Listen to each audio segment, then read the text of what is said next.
of The Crystal Calls, presented by SFX Magazine and Netflix. When it came out in 1982, The Dark Crystal was a film like no other, and it still is. It was the Jim Henson movie that starred neither Kermit the Frog nor David Bowie, a bold slice of epic fantasy that created its own fantasy world and did it with a cast comprised entirely of puppets. Not only was it occasionally bleak and uncompromising, with Skeksis routinely sucking the life force out of other cuter creatures, it was unique for not featuring a single human face. Instead, it was populated by Skeksis, Gelfling, Podlings, Mystics, Garthim, Aughra, and loads more creatures unlike anything we'd seen on screen before. A 2-hour movie could only scratch the surface of such a huge world, but now, some 37 years later, the Jim Henson Company has teamed up with Netflix to make Age of Resistance, a massive prequel series to fill that Game of Thrones-shaped void in your life.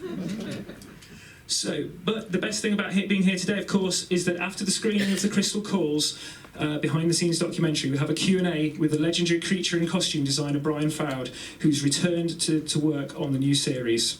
He's one of the key architects of Thra, and you'll be happy to know that there'll actually be a chance after the Q&A to ask some of your own questions as well. So, important question, has everyone seen it? Yes.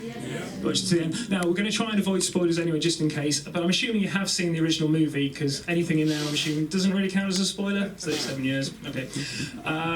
But just an important point of one of the more boring bits just to mention, after the film is finished, in between the screening and the Q&A, there'll be a 7-minute comfort break.